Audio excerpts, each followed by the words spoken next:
Page number 25 question number 16 distinguish between a potentiometer and a voltmeter किंवा difference between potentiometer and voltmeter.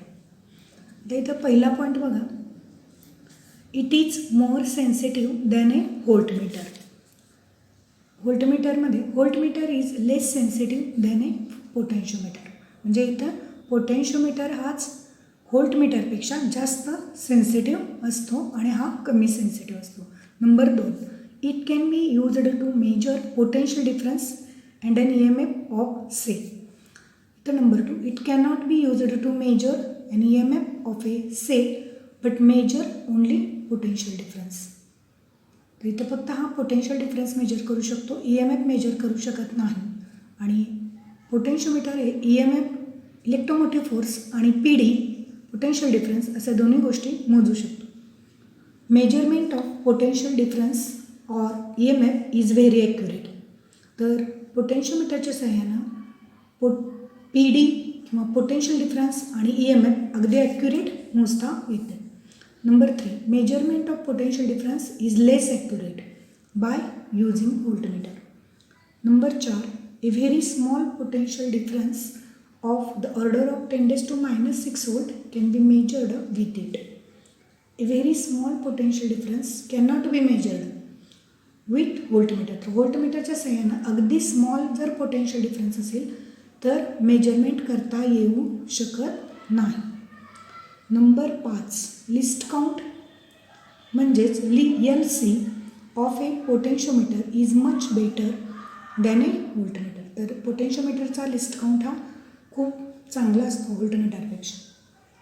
Number 5, least count or LC of a voltmeter is not as good as than a potentiometer. तर potentiometer एवढा चांगला किंवा list count या व्होल्टमीटरचा नसतो. तर अशा प्रकारे आपण हे 5 पॉईंट्स डिफरन्सचे म्हणजे पोटेन्शियोमीटर आणि व्होल्टमीटर यामधील डिफरन्सचे 5 पॉईंट्स आपण पाहिलेले आहेत.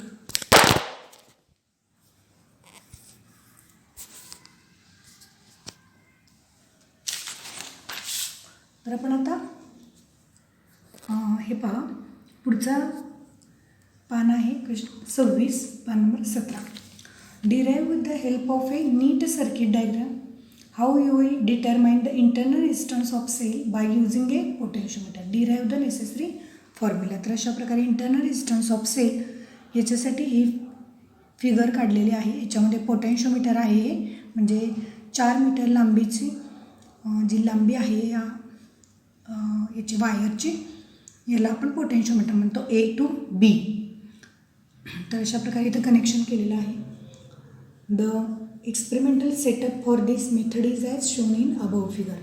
1, it consist of a potentiometer wire AB connected in series with the cell of EMF E, key K1 and rheostat RH as shown in figure. Terminal A is at higher potential than terminal B.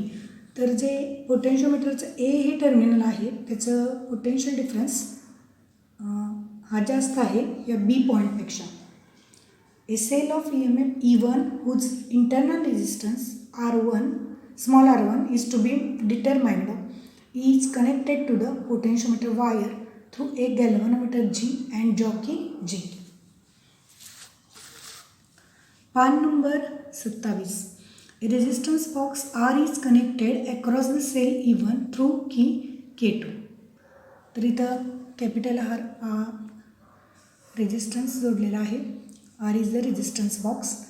Small r is the internal resistance of this apparatus किंवा दिस sale.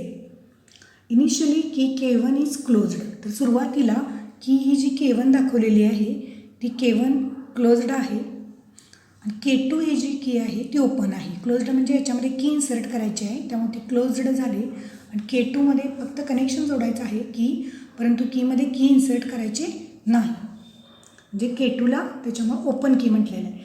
The circuit now consist of cell E1 and potentiometer wire AB.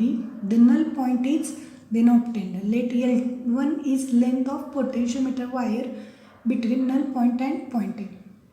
This length corresponds to EMF E1. Therefore, E1 is equal to K into L1, equation 1. Where K is equal to potential gradient of potentiometer. Wire is equal to constant. तर आता आपल्याला हे equation 1 number 1 मिळालेलं आहे. Now both keys K1 and K2 are closed so that circuit consists of cell E, cell E1, resistance box, galvanometer and jockey. तर अशा प्रकारे सर्व जे घटक आहेत ते या सर्किटमध्ये आहेत. Some resistance R is selected from resistance box and null point is obtained.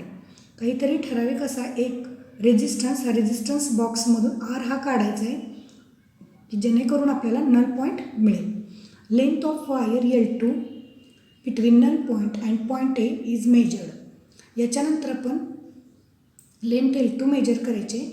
कशामधली असेल ही लेंथ? नल पॉईंट आणि पॉईंट ए याच्यामधली लेंथ L2 मेजर करायची आहे. This corresponds to voltage between null point and point A. Therefore, V is equal to K into L2. There equation number 2. Therefore, dividing equation 1 by equation 2. तर equation 1 काय आहे? E1 is equal to K into L1 equation 1 आणि इथं V is equal to K into L2 equation 2. आता हे दोन equation divide करायचे. E1 upon V is equal to K into L1 upon K into L2 is equal to L1 by L2 कारण K हे कॉन्स्टंटला K constant cancel होणार आहे. Equation number 3. Consider the loop PQSTP. आता हा जो loop consider करायचा आहे PQST आणि परत P म्हणजे हा लूप तयार झालेला आहे PQST आणि P. तर याच्यामध्ये बघा E1 is equal to IR plus IR म्हणजे I into capital R plus I into small r and V is equal to I into R. तर हे कन्सिडर करत असताना आपल्याला इथून I घेतलेला आहे तर I into R plus I into capital R अशा प्रकारे या व्हॅल्यू मिळणार आहेत. Therefore E1 upon V is equal to IR plus into IR अशा प्रकारे L1 अपॉन L2 ह्या व्हॅल्यू पुटअप करत असताना आपल्याला divided by I into capital R म्हणजे हे V हे डिवायडेड होत असताना आपल्याला V is equal to I into R आहे म्हणून I इंटू कॅपिटल R ही व्हॅल्यू पुटअप केली. देअरफॉर आता हे I हे जे आहे कॅपिटल I कॉमन काढायचे. I into R plus R divided by I into R. तर Iला I कॅन्सल होऊन आपल्याला इक्वेशन मिळणार आहे R capital R plus R divided by capital R is equal to L1 upon L2.